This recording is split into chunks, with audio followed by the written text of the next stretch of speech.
ईमानदारी से, प्लीज ईमानदारी से यस और नो करना, क्या यह संभव है?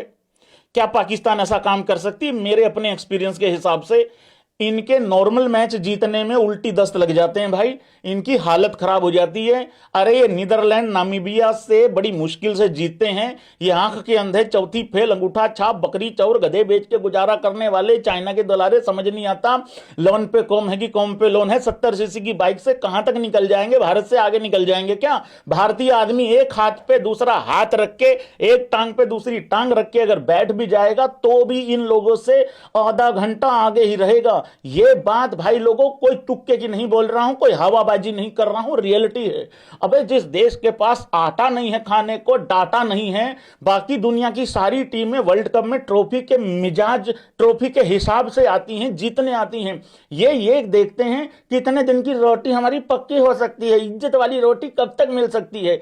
एक पाकिस्तानी से किसी ने पूछा भाई रोटी कौन सी अच्छी है, इंट्रो में नई चीजें ऐड हो रही हैं, तालियां बजती रहनी चाहिए हैं। एक पाकिस्तानी से किसी ने पूछा कि भाई रोटी कौन सी अच्छी है, गेहूं की कि बाजरे की कि मक्की की? पाकिस्तानी ने आगे से जवाब पता क्या दिया? करा हराम की।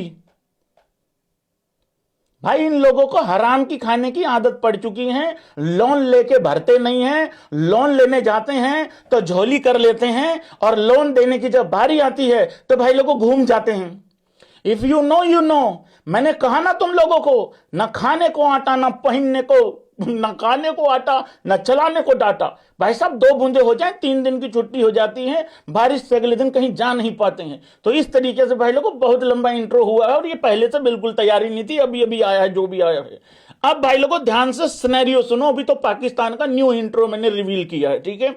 सिनेरियो कुछ इस तरीके से है, मैंने कहा ना नॉर्मल मैच जीतने में इनके उल्टी दस्त लग जाते हैं। सिनेरियो कुछ इस हिसाब से है भाई लोगों, पाकिस्तान को कम से कम दांत नहीं निकालेगा कोई, और पपलू वाले इमोजी तो बिल्कुल नहीं चलाएगा कोई भी। सिनेरियो है देखिए, लेकिन अब्बू हम कोशिश तो कर रहे हैं ना। भाई लोगों पाकिस्तान को या तो 65-70 रन से जीतना पड़ेगा क्वालिफाई करने के लिए, ऑलमोस्ट 65-70, 65 और 70 रनों के आसपास जीतना पड़ेगा पाकिस्तान को, या फिर भाई लोगों 12-13 ओवरों के आसपास चेज करना पड़ेगा। मतलब लगभग ऐसा ही एक इक्वेशन है, इसके आसपास का ही। बाकी तुम लोग खुद समझदार हो।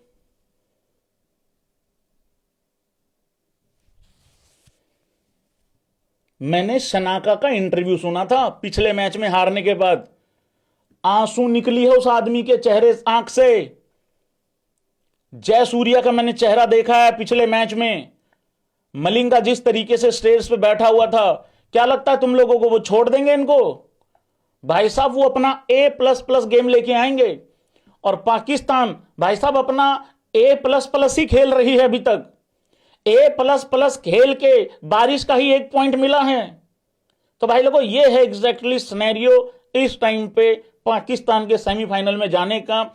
ये तो चलो तुम लोगों ने एक नॉर्मल जो हर जगह तुम्हें मिलेगा कि 65-70 रनों से जीत जाओ, या फिर 12-13 ओवरों में चेज कर जाओ, ठीक है। मैं बता देता हूं, ये जीतेंगे तो 4-5 रन से जीतेंगे, 10-12 से जीत जाएंगे। चेज करेंगे तो 19.5 ओवरों से पहले ये चेज ना कर पाए, इसमें भी खराब दिन चाहिए श्रीलंका का। दूसरा मुझे ये भी लगता है, आप ये भी सिनेरियो बोल सकते हो, घोड़ा भौंकने लग जाए, मछली उड़ने लग जाए, गिलहरी भाई लोगों नहीं, मछली पेड़ पे चढ़ जाए और गिलहरी उड़ने लग जाए, तो ये भी सिनेरियो तकरीबन वैसा ही है।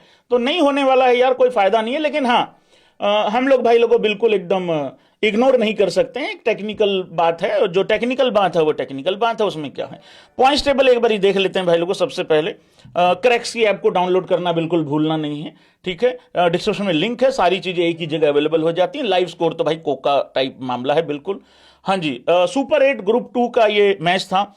इंग्लैंड ऑलरेडी क्वालिफाई कर चुकी है, इंग्लैंड की टीम अब नंबर 1 रहेगी, और मोस्ट लाइकली इंग्लैंड का मैच हमारे साथ ही होगा सेमीफाइनल, और हमें वेस्ट इंडीज को हराना होगा, ठीक है भाई लोगों। इस टाइम पे जो न्यूजीलैंड का नेट रन रेट है वो +1.3 है, ठीक हो गया, +1.3 है।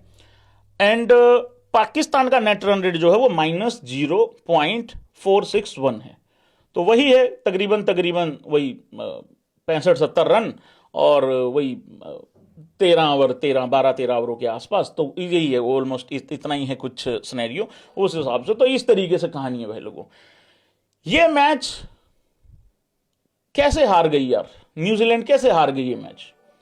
देखो यार, मैं एक चीज आप लोगों को बता रहा हूं। सबसे पहले मैं ना काफी दिनों से बात कर रहा हूं, अब एक बार स्कोर कार्ड डिस्कस कर लेते हैं पूरा का पूरा। मुझे ना न्यूजीलैंड की टीम में एक सबसे भयंकर दिक्कत जो नजर आ रही है ना, वो आ रही है, मुझे जो दिख रही है, भले ये पाकिस्तान गुड़ गोबर कर दे, ये आगे चले जाएं, बट इस तरीके से वर्ल्ड कप नहीं जीत पाओगे। दिक्कत क्या है, ओपनर तो इनके बड़े खतरनाक है, उसमें तो डाउट ही कोई नहीं है, वो इंडिया के अंदर और भयंकर तरीके से खेलेंगे। मुझे इनका ये डैरल मिचेल और ग्लेन फिलिप्स वाला जो बैटिंग ऑर्डर है ना, ये मेरी समझ से बाहर है, बिल्कुल समझ से बाहर है। ठीक है, तो ये इस तरीके से भाई, सबसे पहले तो मुझे इस टीम में ये सबसे बड़ी कमी मुझे नजर आती है। एक ये बैलेंस, मुझे इसका बैटिंग ऑर्डर मुझे समझ में नहीं आता। LOL बैटिंग ऑर्डर है न्यूजीलैंड का, ये मुझे समझ में नहीं आता। हालांकि ग्लेन फिलिप्स ने 28 में 39 किया, टिम शेफर्ड ने 25 में 35 किया, 19 में 29 किया, फिन एलन ने 13 में 11 किया, रविंद्र जडेजा ने 28 में 39, ग्लेन फिलिप्स, मार्क चैंपमैन 9 में 13, 9 में 15, 8 में 3 किया डैरल मिचेल ने, और 5 में 9 किया सेंटनर ने, 12 में 14 किया अपने कैंची भाई ने, और 1 में 1 किया मैट हेनरी ने। अगर आप इनके विकेटों का पतन देखेंगे तो अच्छी खासी ओपनिंग पार्टनरशिप 64 रनों की इन कंडीशन में। रविंद्र जडेजा बोल दिया मैंने, तो रचिन रविंद्रा कर लो, उसको कोई बात नहीं, एक ही बात होती है, उसमें क्या दिक्कत है। उसके बाद अगर आप देखोगे दूसरे विकेट के लिए भी 2 रन की पार्टनरशिप, 21 में 31 की पार्टनरशिप, 18 में 26, चलो ठीक है। उसके बाद तो कुछ हो नहीं पाया है उस तरीके से। अरे मैं चेक करता रहता हूं तुम लोगों को कि जाग रहे हो कि नहीं जाग रहे हो। एक आध आदमी तो लाइव लगा के सो जाता है। तो भाई लोगों, रविंद्र जडेजा ने 13 में 11 किया है। मैं तो रविंद्र जडेजा ही बोलूं आज, क्योंकि भाई लोगों उसने विकेटें भी ली हैं, वो रविंद्र जडेजा की तरह ही खेल रहा है। पहले वो बिल्कुल एकदम बबरो हुआ पड़ा था, अब उसका एक्चुअली में रविंद्र जडेजा ही जागा हुआ है। तो भाई लोगों, रचिन रविंद्रा ने 13 में 11 किया है। देख देख देख कैसे गलती पकड़ते हैं, देख देख देख देख देख। तो भाई लोगों, ये था बैटिंग न्यूजीलैंड का।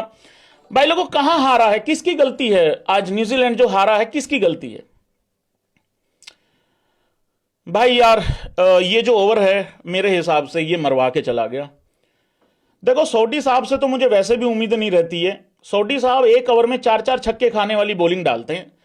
मतलब ये शिवम दुबे के आगे फंस जाए ना, 4 छक्कों से पहले इनको जाने ना दे, ठीक है।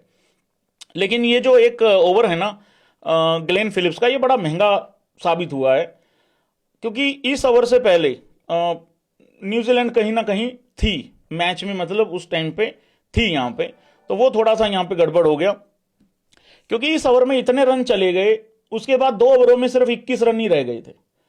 और एक वो 19वां ओवर डालने जब सेंटनर आया,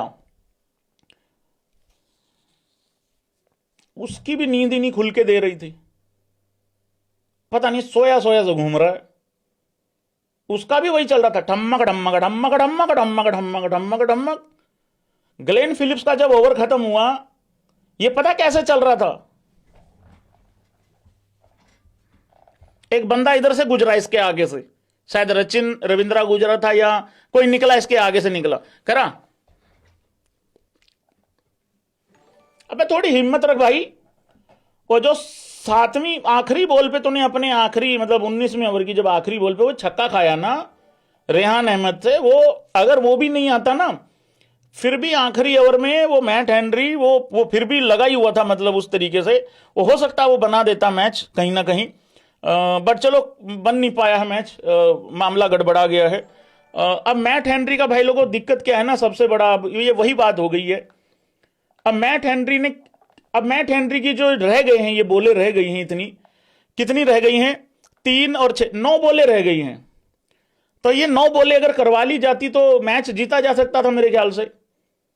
तो ये 2 गलतियां आप कह सकते हो इसमें, एक तो फिलिप्स का वो ओवर और एक ये, ठीक है। ये मुझे कहीं ना कहीं थोड़ा सा, देखो इंडिया जिम्बाब्वे के खिलाफ हार्दिक पांड्या का ओवर नहीं, स्पेल नहीं पूरा कराया, उसका भी नहीं करवाया, बुमराह का भी, पर हम तो फिर भी बड़े मार्जिन से जीत ही रहे थे ना, तो ऐसा तो कुछ था नहीं, ठीक है, 72 से जीत गए, वैसे हो सकता है 82 92 से जीत जाते या 100 से जीत जाते, तो वो वाली चीज थी। तो यहां पता नहीं क्या इसने करवा के अपना रुकवा लिया, क्योंकि ग्लेन फिलिप्स को ओवर काफी रन पड़ गए। रचिन रविंद्रन ने तो बहुत अच्छा डाला, रचिन रविंद्रन ने तो बहुत अच्छा स्पेल डाला।